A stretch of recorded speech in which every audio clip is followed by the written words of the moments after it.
My mother paid for my flight home and called it a gift. She said she missed me. She said the holidays were not the same without me. She made it sound like love. I believed her, packed my bag, took time off work, and flew 1,400 miles to be with my family. But when I walked through the front door, there were four children who were not mine. A house that had not been cleaned in days, a refrigerator with almost nothing in it, and a handwritten note on the kitchen counter that said they would be back in 10 days. My mother, my sister, and my brother-in-law were already on a cruise ship. They had been planning that trip for months. And the whole time they were planning it, they had also been planning me. Before we go any further, I want you to think about something. Have you ever shown up for someone fully with your time, your energy, your heart, only to realize they were never truly showing up for you? If you have ever been used by the people who were supposed to love you most, stay with me, because what Patricia did next changed everything. My name is Patricia. I am 34 years old. I live in Denver, Colorado, and I work as a project coordinator at a mid-sized logistics company. My job is essentially to keep complicated things organized, moving, and on time. I am good at it. I have always been good at it. My mother used to call me her little manager when I was a child, and she meant it as a compliment. She would brag to relatives that Patricia always knows what she is doing. Patricia handles things. Patricia can be trusted. What she did not say, and what I did not fully understand until this past December, was that when she said I could be trusted, what she really meant was that I could be used. There is a difference. I wish someone had explained that difference to me a long time ago. It would have saved me a lot of sleepless nights, a lot of misplaced loyalty, and one very long and humiliating holiday season that I will never forget for as long as I live.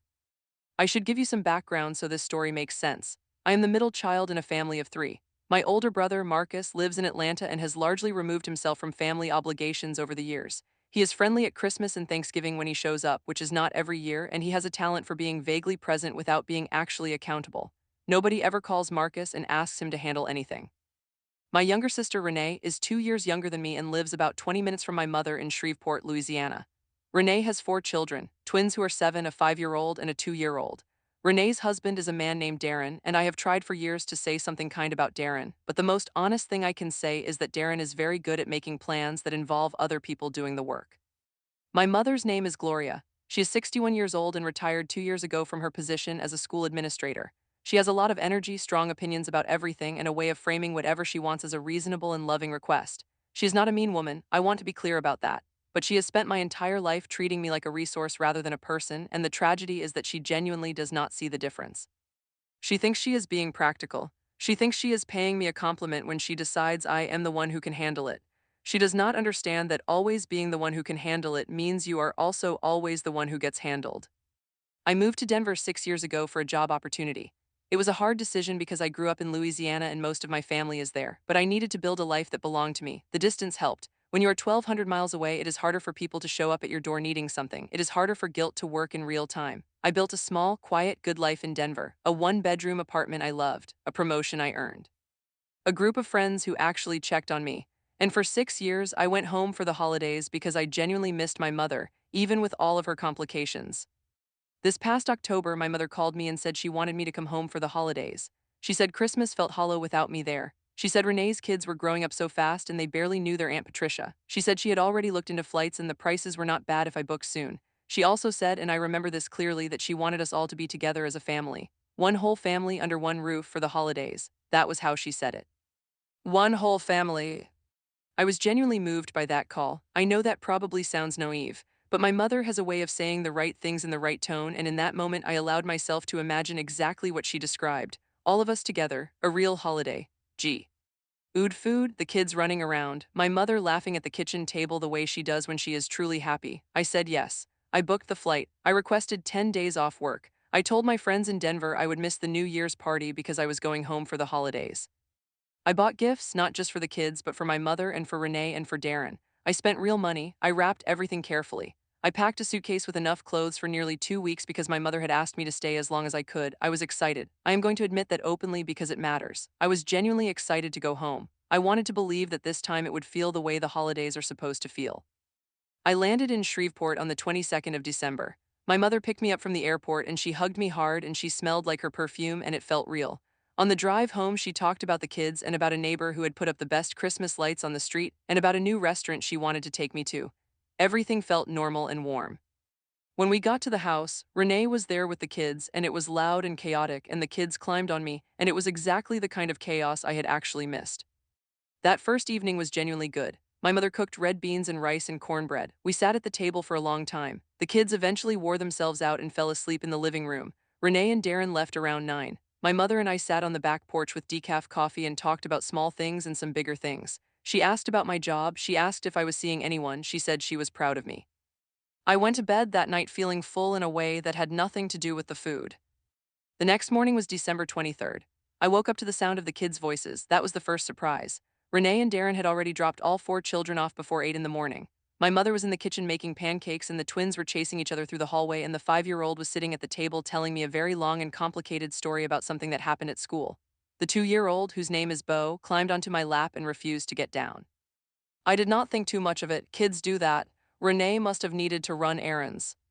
By noon, Renee had not come back. I asked my mother what time Renee was picking the kids up, and my mother said something vague about later in the afternoon. I fed the kids lunch. I helped the twins with a puzzle. I changed Bo because my mother said her back had been bothering her and bending down was hard. It was fine. I was there to spend time with family, and the kids were family. By 3 in the afternoon, Renee had still not come back, and when I texted her, she said she was finishing up some last-minute shopping and would be there around 5. She did not arrive at 5.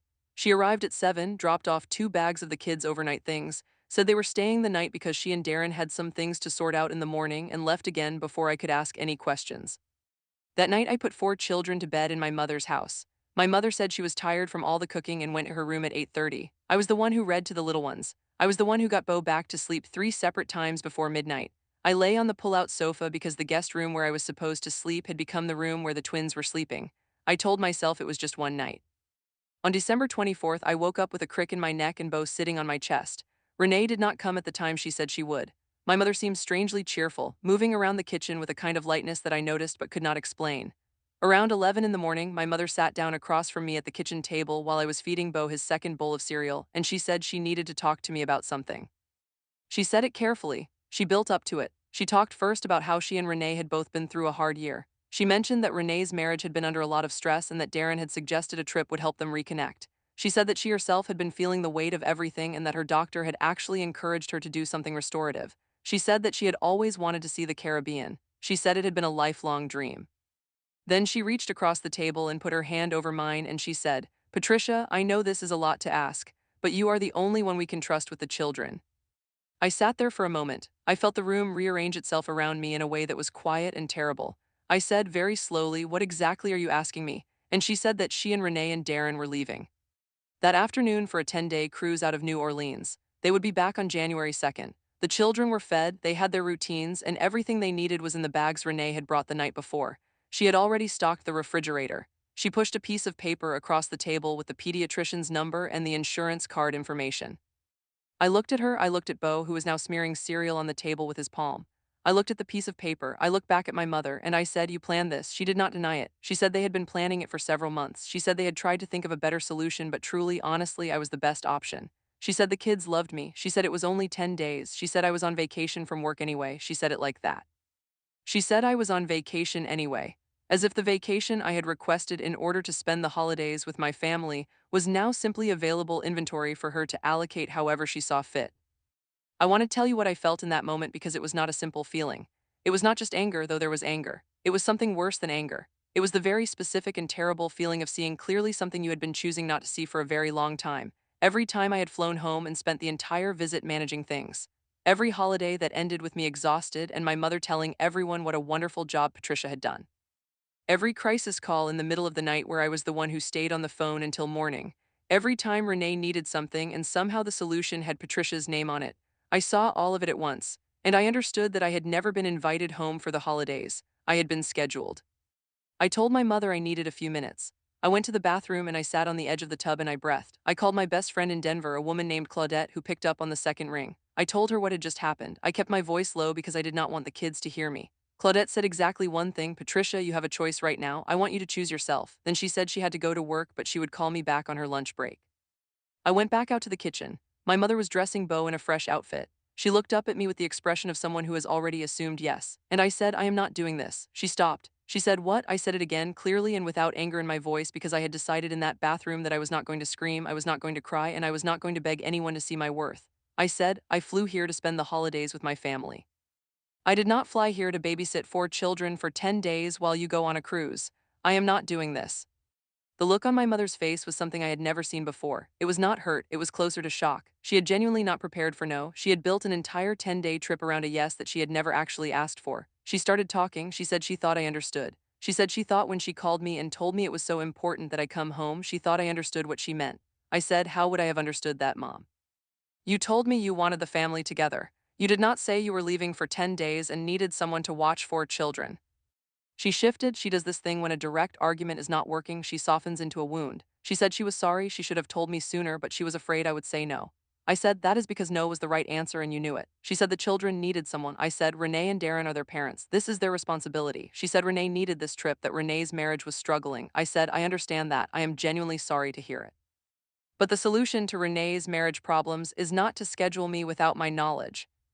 My mother went quiet, then she tried a different door. She said, what am I supposed to do, Patricia? I said, I honestly do not know, but it is not my problem to solve on 12 hours notice. She said she could not cancel the cruise, the deposit was non-refundable. I said I understood that was difficult and I was sorry she was in that position. I was not sorry enough to spend 10 days alone with 4 children in her house while she sailed around the Caribbean, but I was sorry in a human way that anyone is sorry when a plan falls apart. She called Renee. I could hear Renee's voice through the phone. It was loud and high and I could make out words like I thought, and she agreed. And what is she doing? Renee called me back directly a few minutes later. Her voice was tight. She said, Patricia, I cannot believe you are doing this right now. On Christmas Eve, in front of the kids, I said the kids were in the other room watching a movie and I was in the kitchen speaking quietly. She said that was not the point. I said, what is the point, Renee? She said the point was that family helps family. I said, I agree completely. That is why I flew 1,400 miles and took 10 days off work, because I wanted to help my family celebrate the holidays, not because I wanted to be a free childcare service. Renee told me I was being selfish. She used that word, selfish. She said I did not understand how hard her life was with 4 kids and a struggling marriage. I said I had a lot of empathy for how hard that was, but that difficulty did not give her or my mother the right to conscript me into a role I had not agreed to. She hung up. My mother looked at me like I had done something irreversible, and maybe I had, but the irreversible thing was not what I said in that kitchen. The irreversible thing had happened months ago when they bought those cruise tickets with my consent as an assumed line item. Here is where I have to tell you something important. I did not leave immediately. I want to be honest about that because I was standing in that house with 4 children who had done nothing wrong, and the youngest was 2 years old and it was Christmas Eve. I am not a person who can look at a 2-year-old and make a point about principles. So I stayed that day. I fed the kids. I helped the twins write letters to Santa because they had asked me the day before and I had promised. I made sure Bo napped. I did everything that needed to be done that day, but I also spent every available minute making phone calls and sending messages. The first call was to my mother's sister, my Aunt Vivienne, who lives in Baton Rouge. Aunt Vivienne is the family member who sees things as they are. She picked up immediately and I explained the situation without dramatics. She said, baby, you tell your mama I said she has lost her mind. She said she could come by on the 26th. She said she could take the kids for a few days. That was one call that mattered. The second set of calls was to Renee's mother-in-law, a woman named Mrs. Elaine, who I had met several times and who seemed like a genuinely reasonable person. I did not want to create conflict between families, but I also felt she had a right to know that her grandchildren were in a house without either of their parents because those parents were on a cruise ship. Mrs. Elaine was very quiet on the phone for a moment, and then she said she would be there the next morning. I thanked her and told her I would have the kids ready. On Christmas morning, my mother and Renee and Darren left for New Orleans to board their ship. My mother hugged me at the door and said she hoped I would understand someday. I said I already understood perfectly. She left.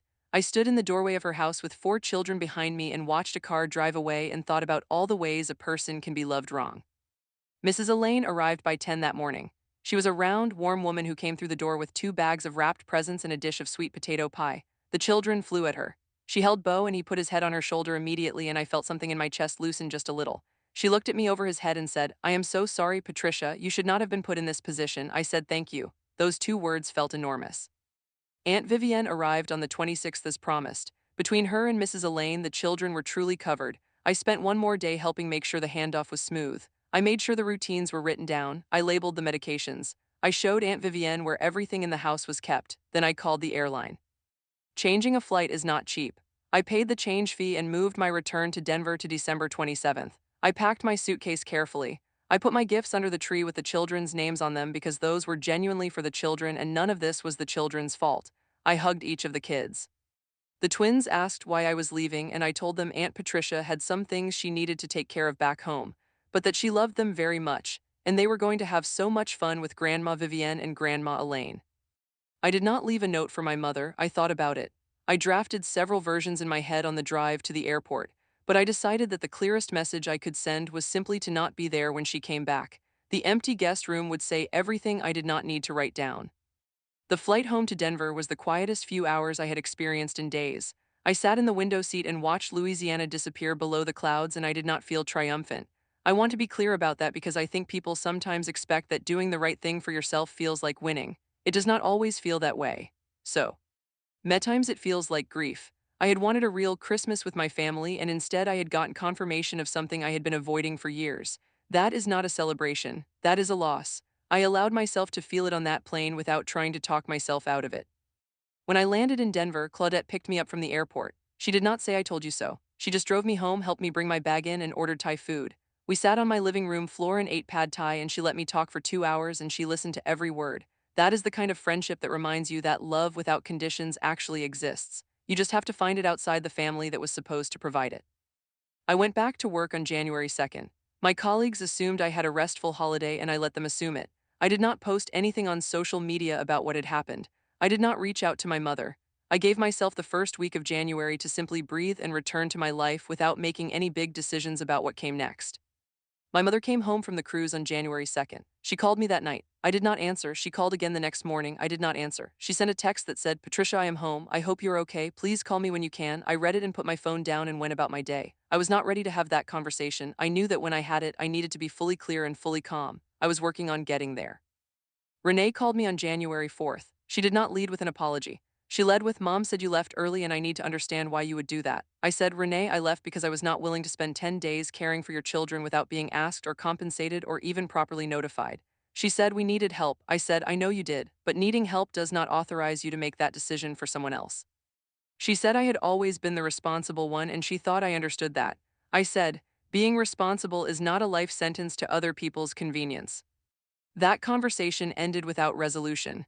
Renee said she felt let down by me. I told her I felt let down too, and I meant something very different than she did. We left it there for a while. My mother called me again on January 7th. This time I picked up.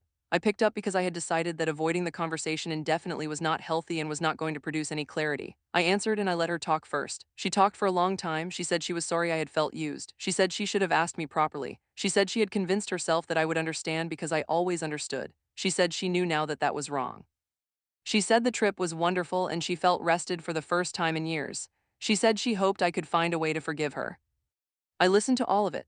When she finished, I said, "Mom, I need to tell you some things and I need you to listen without interrupting me." She said, "Okay." I said, "I did not fly home to babysit. I flew home because you told me you wanted the family together. I took 10 days off work. I spent money on gifts and travel, and I rearranged my life for a holiday that you had already rearranged for your benefit without telling me. That was not an oversight. That was a choice." She was quiet. I said, "I want you to understand that I love you." But what happened in December showed me a pattern that I can no longer pretend not to see. I have been the one who handles things for my entire life. I have been the one you call. I have been the one Renee calls. And somewhere along the way, being the dependable one became being the one nobody actually considers. I am telling you now that that is changing. My mother started to cry, real tears, I believe. I do not think my mother is a manipulative person in a calculated way. I think she is someone who loves her children and has also spent 34 years seeing me as a tool she could trust more than the others. Her crying moved me, but it did not change what I had said. I let her cry. I did not rush to comfort her. I did not say it was okay. I waited. And then I said, "I want to have a real relationship with you." But a real relationship means you see me as a person who deserves to be asked, not assumed. It means when you need something from me, you ask honestly and give me the chance to say yes or no. "Can you do that?" She said she could try. I said trying would have to be enough for now. We talked for another hour. It was not a comfortable conversation, but it was an honest one. By the end of it, something had shifted, at least between the two of us, in the direction of truth. My mother is not a perfect woman and she will probably revert to old patterns. I know that, but she had never heard me speak that directly before, and I believe some part of her heard it. Renee was harder. Renee called me a week later with a different approach. She had clearly thought about things and she arrived at the conversation with a kind of wounded dignity that said she had been the victim too. She said she never meant to hurt me. She said she was drowning and she thought I would understand. She said she and Darren had needed that trip for their marriage and she did not have anyone else to turn to. I said, "Renee, I understand that you were struggling, but there were other options. You could have been honest with me in October when I said I was coming home. You could have asked me directly. You could have called other family members. You could have looked into emergency childcare. There were options that did not involve deceiving me." She said she was afraid I would say no. I said, "That fear does not justify what you did." She asked me if I was going to hold this over her forever. I said I was not interested in holding anything over anyone. I said I was interested in having a relationship with my sister that was based on honesty instead of management. She said she did not know what that meant. I said, it means you call me to talk about your life, not just when you need something from me. It means you ask instead of arrange. It means you treat me like a sister instead of a safety net. There was a long pause, and then Renee said something I did not expect. She said, I didn't know you felt that way. I said, I know you didn't. That is part of the problem. She was quiet again, and then she said she was sorry, not a big dramatic sorry, a small, quiet, real one. I said, thank you. We talked for a little longer, and it was still uncomfortable, but there was something genuine underneath the discomfort that had not been there before. In the months after December, I made some specific changes to how I engaged with my family. I stopped being available by default. I stopped assuming that every call was a conversation and started recognizing when it was a request. I started saying things like, let me think about that and I will get back to you, even when my immediate instinct was to say yes. That pause, that small space between request and response, turned out to be one of the most important things I had ever given myself. I also started keeping clearer boundaries around my time. My vacation days at work are mine. They exist for me to rest and to live my life. They are not a reservoir that family members can draw from whenever it suits them. That sounds obvious when you say it out loud, but for a very long time it was not obvious to me in practice. I had been generous with my time for so long that I had forgotten I was allowed to be generous with myself. By February, my mother and I were talking regularly again. She was different with me. Not completely different, not magically transformed, but measurably different in the specific way that matters. She asked instead of telling. She said things like, I know you might not be able to, and I understand if that doesn't work for you. She was trying. I could see the effort and I respected it, even when the effort was imperfect. Renee and I had a harder road. The hurt on my end was real, and the habit of using me on her end was deeply ingrained. But we kept talking. We had some honest conversations that we had never been able to have before because we had never been in a place of equal honesty before. She told me things about her marriage that she had never said aloud. I told her things about my life in Denver, real things, not just the highlight reel I usually offered. We started to actually know each other in a way that went beyond family obligation. One evening in March, Renee called me and said, I owe you an apology for more than just the cruise. I said, what do you mean? She said she had been thinking about all the times over the years that she had taken my reliability for granted. The times she had called me not to talk but to solve something. The times she had described me to her friends as the one who always comes through, as if that were my whole identity and not just one part of me. She said she had realized she had never once thought about what I was actually going through in my own life during any of those moments. She had only thought about what she needed. She said she was sorry for that, all of it. That apology meant something real to me, not because it fixed everything, but because it was honest and it was specific and it showed that she had actually thought about things from my perspective. That is rare. I have known people who apologize and mean only, I am sorry you are upset. Renee's apology meant, I understand what I did and I see how it felt to you. That is a different kind of apology and it deserves a different kind of response. I told her I accepted it and I meant it. By spring, I had settled into a new version of my relationship with my family that felt sustainable in a way the old version never had. My mother called to talk about things that had nothing to do with logistics. We discussed books she was reading and a garden she was starting in the backyard. We talked about her health and about my work and about things that mattered to both of us separately as people. That had never really happened before.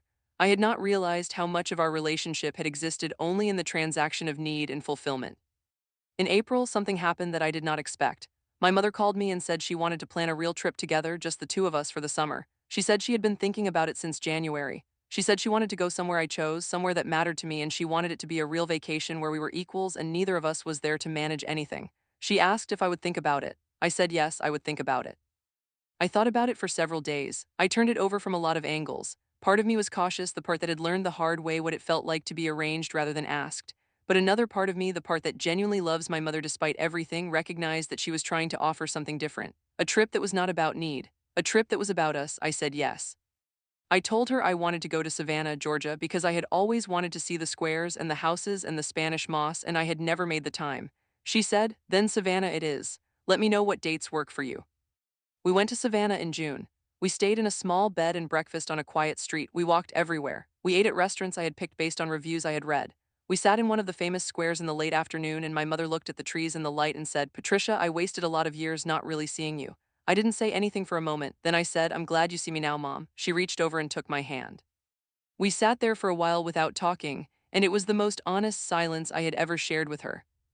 I want to tell you what I learned from all of this because I think it matters beyond just my story. I learned that being dependable is not the same as being available without limits. I learned that love and use can live very close together in the same family, and it takes a long time to see the difference clearly. I learned that the people who have always taken you for granted are sometimes capable of change, but only after you have stopped absorbing the cost of their habits. And I learned that the hardest boundary to set is not the one you set with a stranger, but the one you set with someone who taught you what love was supposed to feel like. Patricia does not become a different person in this story. She does not stop loving her mother. She does not cut off her sister. She does not perform anger or manufacture distance for the sake of making a point. What she does is become more honest, more clear, more true to herself than she had ever allowed herself to be in that family before. And that honesty, quiet and firm and maintained across months, is what created the actual change. The holidays this year are coming again. My mother has already mentioned Christmas. She has not planned anything without asking me. She called and said, "I would love to have you home if you want to come, and if you have other plans, I completely understand." That sentence, so small and so simple, is not a small thing to me. I know what it cost her old habits to say it that way. I know what it cost me to teach her that it needed to be said that way. I am going home for Christmas. I made that decision freely, with a yes that belongs to me, and that makes all the difference in the world. There is one more thing I want to tell you. In December, before I left Shreveport early, I found an old photograph in the hallway of my mother's house.